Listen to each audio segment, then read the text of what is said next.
All right, everybody. Well, welcome to the final installment in our Interfaith Chaplaincy series. I am J.M. Dixon and an intern for Interfaith Philadelphia, and we have got, he's a pretty good guest today. I'm going to have him go ahead and introduce himself. Hello, my name's Soren. I'm currently an MDiv student finishing up my third and final year at Princeton Theological Seminary. And I am in the Army National Guard doing the chaplaincy there. So yeah, JM, friend from seminary, invited me here, and I'm glad to be here talking with Interfaith Philadelphia. Great. So start out just telling us a little bit about your religious background, and you've already told us where'd you go to school, so your interest in theological education. Yeah, these are big questions. So where do you begin? Only big questions. Yeah, so I was actually born. My parents were both in the Army, and they met in Fort Hood, Texas. My dad was a armor officer, like driving tanks and stuff, and my mom was a transportation officer, moving tanks, things like that. Met at Fort Hood, got married. They both got out of the Army, and my dad felt a calling to be an Army chaplain. So he went to Fuller Theological Seminary in the Los Angeles area, and I was born then. He got back in the Army and basically raised rather nomadically, moving place to place. Dad was a chaplain. We had a pretty conservative Christian home. Didn't have deep roots in any place we lived because we were constantly moving. Right. But if you're familiar with the military, there's chapels on, there's different services, different chapels on every Army post. So we always planted ourselves pretty deeply in these strangely ethereal faith communities where people are constantly coming in, going out, different chaplains preaching every Sunday, mostly Southern Baptist. It's pretty strong Southern Baptist culture in the Army chaplaincy.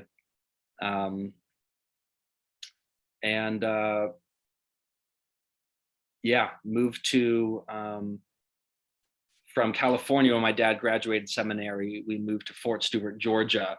We were there probably about a year before 9/11 happened. So I was just talking earlier before the recording about how Interfaith Philadelphia and things like that really were started in response to the kind of almost attack on religion that occurred after 9/11. And so trying to navigate pluralism, diversity among religious thought and all these things. So it was a very tumultuous time in that respect. Dad was deployed a lot, gone for years at a time. And the Army chapel became a sort of home. And so, yeah, lived in that when in my young formative years. Right. Yeah. I don't know. How far do you want me to expound? No, it's just, I could go on and say the whole life story. I didn't even know that your father was a chaplain as well in the military. So yeah. Yeah. So when I was pretty young, you just kind of imbibe whatever your parents teach. Right. They're sort of superhumans that have this incredible ability to immediately access absolute truth. And you're like, gosh, they just like get it straight from the heavens. And so whatever they say is pretty rock solid. And I was constantly asking questions to my parents, like, oh, if this, Dad, if this terrible dictator was a Christian and did all these terrible things, would they still go to heaven? What's the difference between a Methodist and a Presbyterian, or what's predestination, and all of these things? And I think also early on, looking back, I remember, so my dad, when he was first deployed after 9/11, I remember watching burning buildings on TV, and my mom was horrified. And I was kind of confused because I was like, we always see burning buildings on TV. It's like, why is this one causing such a commotion? And within a month or two or something like that, my dad sat me on his lap, my brother and I, and was like, I'm going to be gone for a little bit. And I was like, okay, like a extended business trip or something, it'll be fine. Really had no comprehension of what was happening. Right. Um, and then he was gone. And I think my mom tells me, I don't remember this, like the next day, I told her, like, I was probably 6. I was like, I knew dad would be gone for a long time, but I didn't know you meant this long or whatever. Um, Yeah. and it was close to a year. And then now when you get deployed, they have internet access. You can talk to people on Zoom like this rather regularly. Then nothing. It Yeah. was canvas topped Humvees. My dad was one of the first people to capture Saddam Hussein's palace and all of that. We get letters every couple of months. And so the Army Chapel really became a place where spouses and kids flocked together um, in solidarity and community, seeking comfort from one another and from God ultimately. Um, and there was such a patriotic, it was such an emotional, visceral thing, such a communal thing, also such a patriotic thing that from a very early age, um, I just kind of imbued the idea that really America was some sort of second Israel. God's hand was upon us. The Old Testament conquests you see in Judges and well, in Joshua and all of that were well applied or pertinent to our current situation. Um, Basically developed pretty early on of what I would call now like a Christian nationalism. Uh, but it just seemed like it was the air we breathed. Mhm. Uh, yeah, I mean the kind of the visceral power of this community. And I remember when my dad returned home, it's a very emotional thing. They release all the soldiers, all the families are on the bleachers. They're all standing in formation over here, and they go throughout this whole ceremony. There's music playing, and then they have this release where the families can just rush down the bleachers. The soldiers can break formation, and they all, you know, like Oh, two yeah. charging armies, like hit each other. Um, and I remember that moment running down. My mom was like weeping. My dad picked up my brother and I, and American flags all around. And I was like, wow, um, my dad's a superhero, sort of thing. Right. So I Uh, mean, you were. Oh, go ahead. Keep going. no. Well, yeah, if you want to probably another question. No, it just. I mean, it just sounds like obviously you were clearly raised in this environment, and having your father do this role in the military and as a chaplain. I mean, that's. I was just saying that. Did you feel early on that's what you wanted to do too? Yeah, I think in some sense. So I guess in my like brand of conservative Christianity, we were very sensitive around like things like sexual issues, but very open with violence. And so Hmm. things like um, Band of Brothers, Saving Private Ryan, The Patriot, Yeah. all these war movies that my dad loved. Uh, Started watching those at like 6 and 7, and then taking uh, wooden muskets in the backyard and pretending we were shooting redcoats and things like that. Right. I heard a psychoanalyst say on YouTube recently, like, what is it we do when we play as children? Like, well, one of the big things we're doing is we're experimenting with manifestations of the ideal. So we're like knights in shining armor, we're beautiful princesses, we're all these things that we picture as like the peak. And we were soldiers, my brother and I, when we played. And I would have like, I remember thinking in like 3rd grade, it's like, yeah, I'll probably end up being some like, highly elite special forces platoon leader that's going to die someday on a covert mission. And it's kind of tragic, but it's kind of cool, um, sort of thing. But yeah, we moved to Germany when I was 8, I believe, and we lived in this German village. I didn't speak German. My mom was an exchange student there when she was in high school, so she did. My father didn't though, and we were homeschooled during that time. So it was just intensely isolating, Hmm. um, and just kind of wandered around with my thoughts all day and really sank into, even that young, like a very, very deep depression. I was Right, terrified. right. The kind of the idea of mortality hit me. I was like, gosh, like William James has this quote where he's like, the luster of the present hour is found in the background of possibilities it goes with. And Hmm. death seemed like the end of possibility.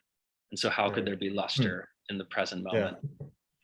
Wow. Um, and for some reason that hit me like a brick in the midst of practicing math and reading little McGuffey readers with our homeschool curriculum in like Yeah. rural Germany, just sitting with my thoughts all day.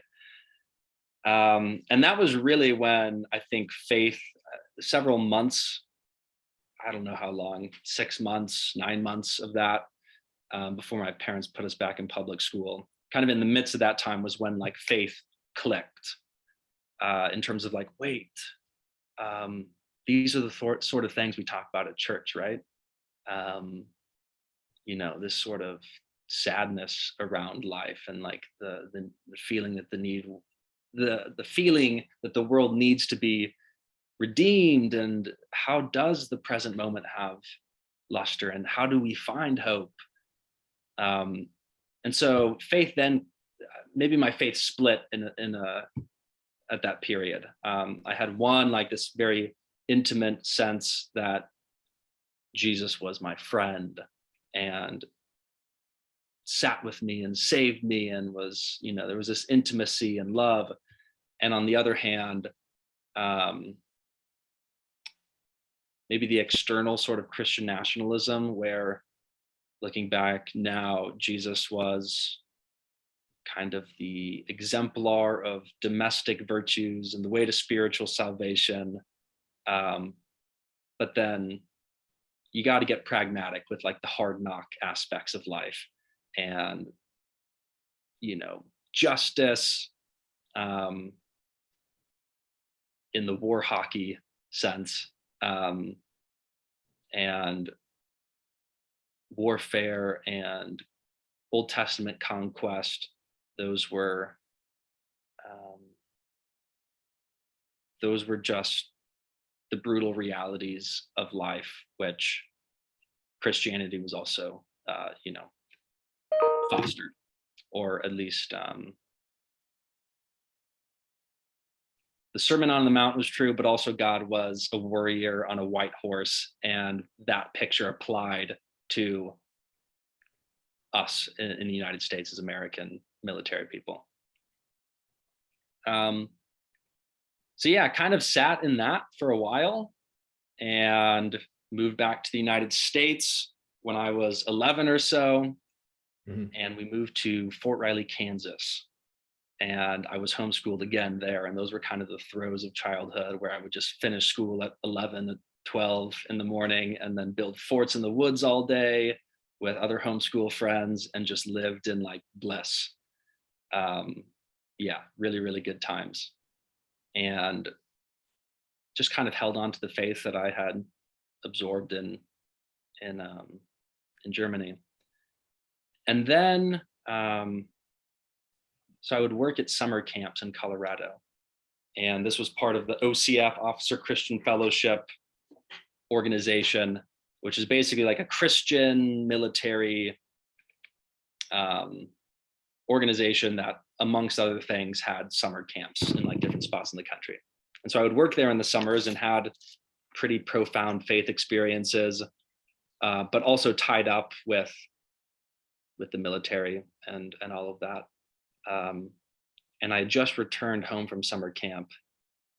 I think it was my sophomore year of high school. And then, was kind of on one of those spiritual highs or whatever, and was just like looking up faith related stuff on the internet. and I stumbled upon some article that was talking about how the Jesus' story about the woman caught in adultery, and everybody wanting to stone her, then Jesus saying, he who is without sin cast the first stone. I forget what passage it is. Is it John 20? John 8. John what? John 8. John 8. You know better than Yeah. I. Yeah. And I basically read how that story was not in the earliest manuscripts, and Yep. many people think it was a later edition. And I was like, what? And I think like the heavenly perfection of the Bible kind of floating down from the skies was something that I had really, it was pivotal to what I understood my faith to be. And I was like, what are you talking about? Like, okay, there has to be some answer to this, some refutation. And I just went down a whole rabbit trail. And then also post 9/11, if you remember, like the new atheism movement with Richard Dawkins, Christopher Hitchens, Sam Harris, Daniel Dennett, all those guys was surging. And I just fell into a rabbit hole of videos, articles, all those things, just kind of tearing down what my faith consisted of. And pretty quickly, I was like, maybe this whole thing's a sham. In a way that was not, it was a deconstruction of sorts, but not one that felt liberating, because the thing that gave luster to the present hour was now being stripped away. And I was agnostic for probably 2 or so years, but there was about a 10-minute period where I was a convinced atheist. I remember like sitting in my room, and for some reason, in some intense moment, I was like, there is no God. And what seemed to me to be the case at the time was like, there's no hope for my life, and I can do whatever I want, and death will cancel out the meaning of us all. A rather grim perspective to have. And within about 10 minutes, I kind of shook out of that a little bit, but that sentiment lingered. This was also the time when I was trying to be cool in high school. I was trying to figure out if I was like a soccer player or a runner, or should I grow my bangs out and have the Justin Bieber haircut, or should I cut it short? And how do I, Yeah, that was style. To get all the hair forward. That was like my bangs were like I could put in my mouth and had the big swoop. Yeah. Tried to ride a skateboard for a little bit. I basically, coming out of the homeschool phase, I went to public school in 8th grade for the first time. And I realized some way mid through 8th grade that I was a loser. And that made me really bitter inside. And so coming into high school, I had formulated a whole plan, because we're moving all the time. And so you just have to reinvent yourself every time you move. And it's like, the next place I go, I'm going to do X, Y, and Z, and I'm going to be popular, and I'm going to be cool. And that's certain. I'm going to do it. And so my exterior life was very far away from questions of faith. And this whole internal wrestling was, nobody knew about it. Nobody in the world. Talked to nobody. But it was almost, in a sense, like my deepest memories are from that internal struggle. And also during this time, I think my junior year of high school, I got my first girlfriend. And this also made me start reflecting on, I think, the army in new ways. I desperately wanted to be a Christian. I wanted to have hope. And I wanted someone in my life who would, I don't know if we're getting way off topic here. This is, it's going to come around to the chaplaincy. But basically during this phase of life, I started thinking about the future in new ways. I was like, wow, okay, what is, I have have certain relationships in my life that I hope carry forward. And I was dreaming about, okay, college and vocational life after that, what's going to happen? And in the midst of this, for some reason, I was in my room one day and I was like, oh, what if a giant war happened and I was drafted? And what are the political, socio-political things that drive two countries to go to war? I really have no idea. And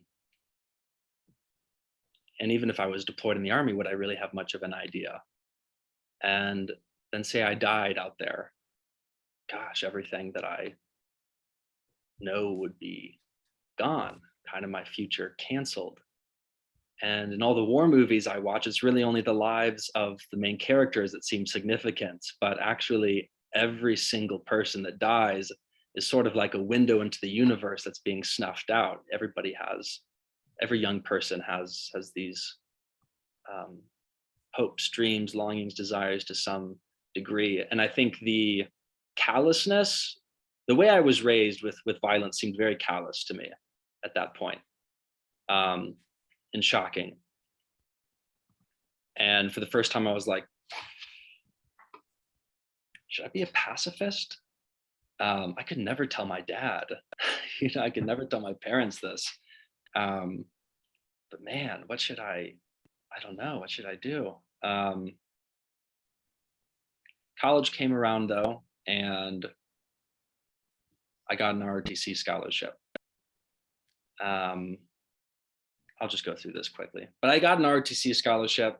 I had these questions running through my mind. I also wanted to study philosophy to figure certain things out about my own faith. Went through all 4 years of college. And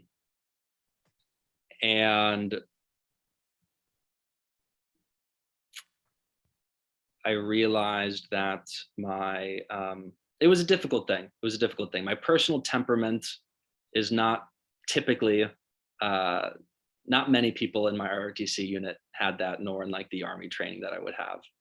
So it would feel like a lonely place. I wasn't very much interested in battle tactics and things like that. And while we would do Army training stuff, I would secretly be trying to write poetry. And when we were having like on the sidelines in between battle drills or whatever, I kind of have a powwow of people around me, and we talk about faith and life and what we were actually thinking really, really deep down. And so in the midst of this, we had to decide what we wanted to do when we got into the Army. And I knew I wanted to go to seminary. I knew I wanted to do the National Guard, but I hadn't yet decided to do the chaplaincy. And I wanted to do something with ministry in my civilian life. And as the decision time was coming, my senior year of college, it just kind of, it wasn't a dramatic calling. It was more just like, well, what can I do that I really believe in, that I can have a deep intrinsic motivation about?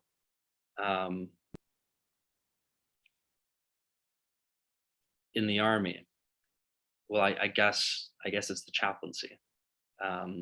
More or less anything else, I'd be trying to get through, not striving ahead. And I'm already in seminary, so I guess I'll do that. Yeah. It more or less followed my civilian sense of vocation, which I'm in the National Guard, so it's not full-time military. It's Right. 1 weekend a month, 2 weeks of training, usually in the summertime, and then possible deployments where you will leave civilian life and then go full-time for a year or so, or for a couple of months if a national emergency comes. Right. So yeah, and then I came to seminary and met my unit. I was assigned to an infantry unit, and wasn't a full-fledged chaplain yet. I was called a chaplain candidate. And so I hadn't attended a lot of like the chaplaincy training that you're supposed to go to. That was going to happen after seminary. And so I sort of was tagging along with this unit. They didn't know what I was there for. all infantry people shooting guns in the woods. And they'd figure out, oh, so you're a chaplain, or you want to be a chaplain. Interesting. Like, what are you doing here? We haven't had a chaplain in such a long time. Right. They hadn't really had a chaplain for several years, and they were almost befuddled with what to do with me. And so I was like, well, I guess I'll just begin by walking around and talking with people and having conversations. So yeah, I can go more into detail with that, or I don't know if you want to steer the conversation and No, I mean, I love that image of you and just ROTC already kind of being a chaplain in ways, just being there with kind of having those little meetings with people and stuff. And yeah, I mean, I'm interested in how, what's that? I mean, you said you're not a full chaplain yet. That'll happen after you graduate, and correct? Mm-hmm. Yeah, it'll happen this summer. Yeah. But I mean, I'm interested in hearing about, what it's like to have a chaplain in that environment. We haven't talked to someone yet it's mainly been hospital is the main setting for chaplaincy, but I'm always interested to talk to people who do it in different environments, in different settings. So yeah, so being a military chaplain, it's almost a dual vocation. You're a chaplain, but you're also a soldier and a staff officer. So it's learning how to play two roles and fit those things together.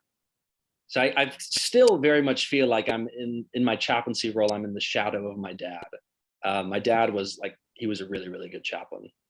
And at his retirement ceremony, he had a three-star general spoke, and he told the whole group that my dad was the best chaplain that he had ever seen in the United States military. And that had a big impact on me. First, when you grow up, your parents they transition from superhumans into humans, right, in a sense. And that has mostly happened with my parents. But my dad's role as a chaplain, in a sense, he still has that superhuman quality. And the general said, he used some long story, but he was basically like, one of the things that made my dad a really good chaplain is he was a chaplain, but he was also a soldier. And my dad was a ranger. He went to ranger school when he was young, went to Desert Storm, driving tanks, very intense guy. And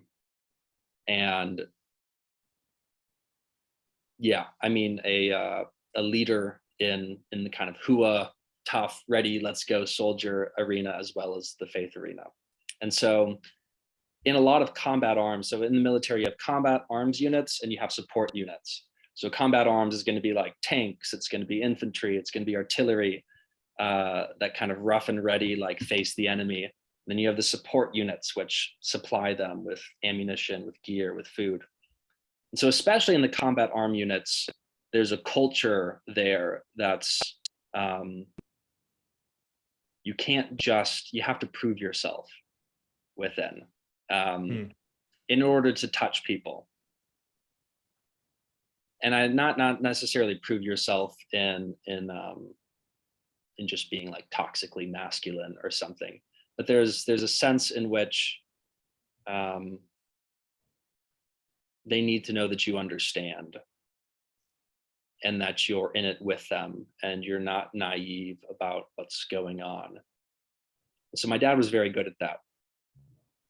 He could talk to soldiers as a soldier, and they'd be like, wow, this guy has done more than me. Even, he's seen all these things, and he's faced the struggle, and he's strong throughout that, and he knows what I'm going through, so I can trust him.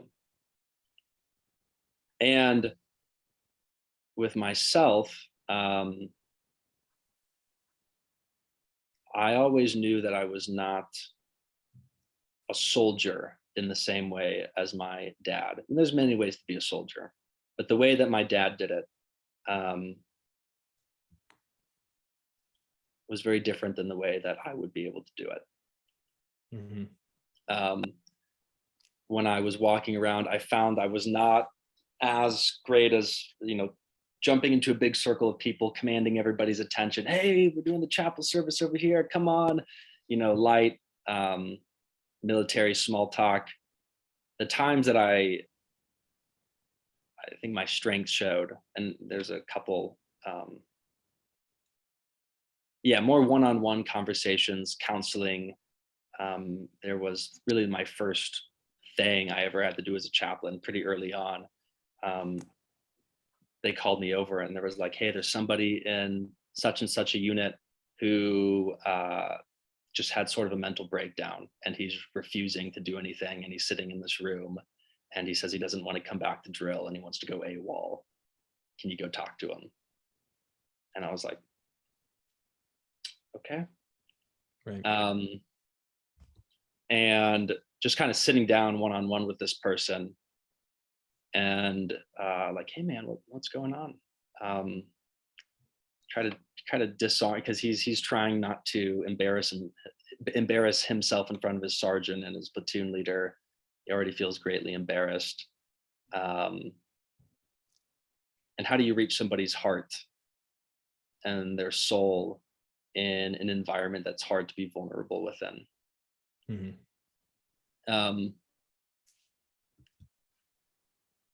And so those sort of situations are the things that I find are it's my natural proclivity to kind of rise to the occasion in those situations, which is one important aspect of being a chaplain. There's other important aspects like being able to, just meet a group of people, get people's attention, that sort of rapport building casual presence, as opposed to just sitting with individuals and talking about their lives and everything. And Right. That's also an important part to being a chaplain, which is something that has been a growing edge for me. But yeah, you face some really hard things. When COVID happened, I left the New Jersey area for Oklahoma, where my parents were living, for the summer, and I drilled with another unit for one drill. And I went there, and they had a chaplain, and he kind of was showing me the ropes, and really, really good guy. And this unit just had a medic who had committed suicide. Mm. And he was probably 22, 23 years old. And this unit was extremely friendly, just kind of invited me in right away. And I was tasked with helping out with the memorial ceremony. So you don't do a funeral. The funeral will be in the civilian side, but with the soldiers' units, they'll conduct a memorial ceremony for someone who's died. And so very quickly, I was just kind of tossed into the deep end there, and was interviewing people who knew him. What are we going to say? He had been ring shopping with his girlfriend days prior to when he died from suicide. His parents and his girlfriend, there was a lot of animosity between them. And so the memorial ceremony itself was it was a hard thing. The girlfriend and the parents were sitting on opposite sides of the aisle. The girlfriend was just crying and writhing and very emotional, and soldiers were crying, and the parents were very stoic and they didn't acknowledge each other's presence. And the chaplain, who was really leading this thing, was pretty drained, and he asked me to give him and his chaplain assistant a devotional after the memorial ceremony. Mm-hmm. And he very much emphasized that every chaplain needs their own chaplain, in a sense, right. Or every counselor needs their own counselor. And so this guy who's a good bit older, far more experienced, done a lot of things, Can you give me a devotional right now? I'm feeling pretty drained. And I was like, okay. And so I got home from that, and there were a lot of things I, not in like a serious way, but just disagreed with my dad about. You know, when you get older, you're like, dad doesn't know this, and he's callous, and he doesn't know what's going on. And I asked my dad, I was like, Dad, do you have to do these like memorial ceremony things? This is like pretty rough. And he's like, my last deployment, I did 89 in the span of a year. So that's, you know, obviously multiple memorial services a week. And I was like, wow.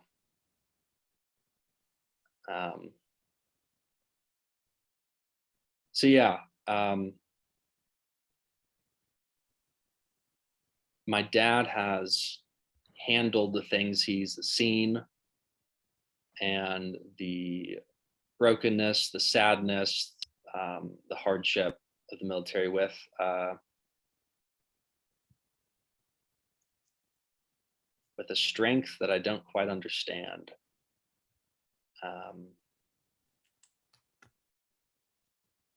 I know he struggles inside, but yeah.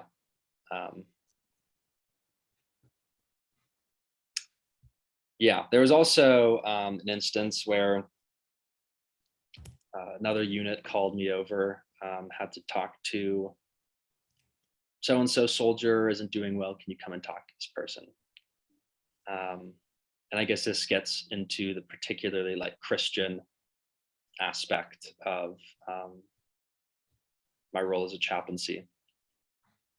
So really, really nice guy, called him over, super big smile, very friendly, almost overly enthusiastic and polite, hard worker.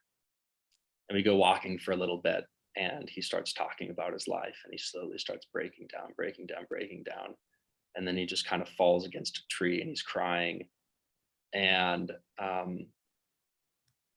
this is probably I basically have no idea what to do. And I'm sitting there and I'm kind of like praying. I'm like, God, it's like, what do I say? What do I do? And he's just talking, and he tells me he's been going to his mom was a single mom. He's taking care of his family in a lot of ways. He's doing school at the same time. He's young, he's 22, 23. He's just started dabbling in church, and it's been powerful for him. And some of his friends have changed deeply in ways that are very intriguing. But he's very depressed. And he's also going to counseling. He kind of emphasized that point, like, I'm doing counseling, I'm doing this. And he kind of looked at me as if like, I've been listened to, I've been to therapy. Please, like, tell me what's true. Like, tell me what the truth is. And I'd been listening to this whole point. I was like, wow, okay, so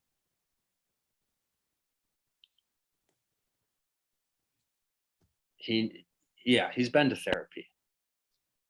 And that's an important thing to do. But now he needs more than that. So what do I tell him? And he was from a Christian background and was really looking to me like, what does God say? And so I don't have much scripture memorized. You, Jan, probably have more than I do. You're the biblical studies guy. But I just started praying, and the first couple things that came out were whatever scripture I had memorized. I was like, Psalm 77, like Psalm this, and prayer, and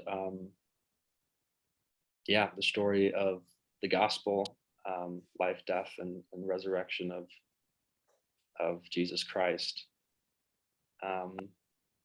And from drill, I would check up with him on that. And so in an instance where someone is coming from a Christian background, will just full-throatedly like tell them like what I believe.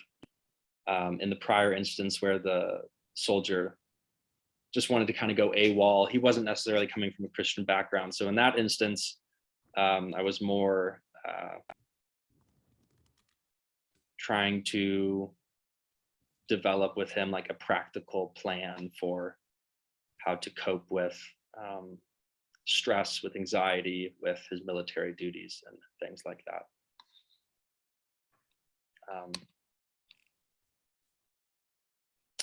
So yeah. It's I mean, I think I've told you this before, about my own, how I went to boot camp with the OCS and Quantico with the Marine Corps.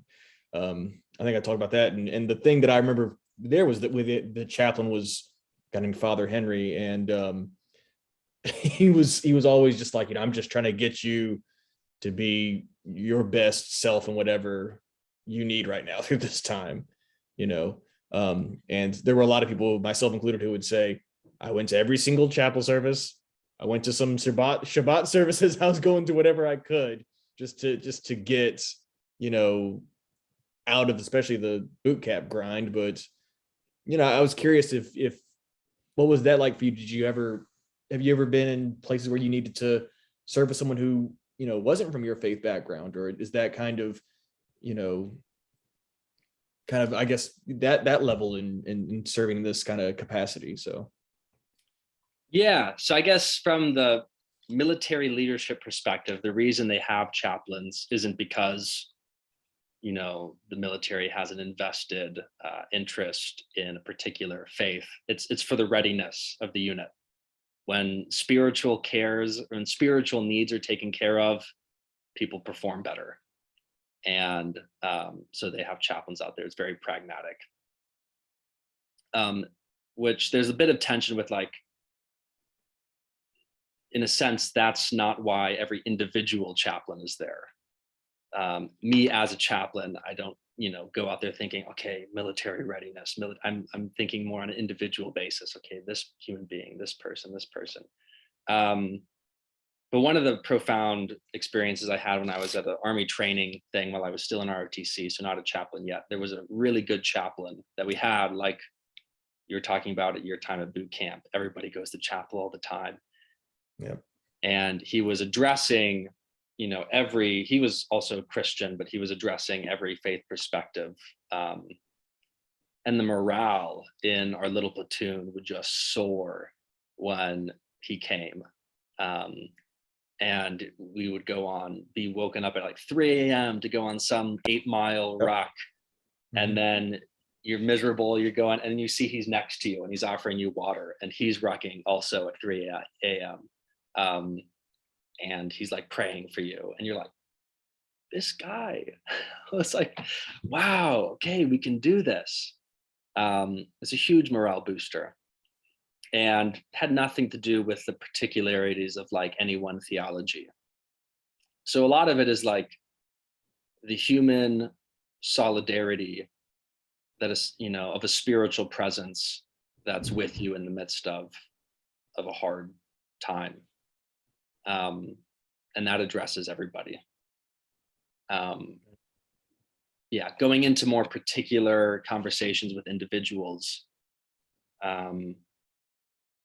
If that chaplain, or if I was to address someone who was Hindu or Muslim, or funny enough, the Norse religion is actually somewhat popular in the military. Just be curious, talk with them. Okay, what resources do you have from your religious background that we can talk with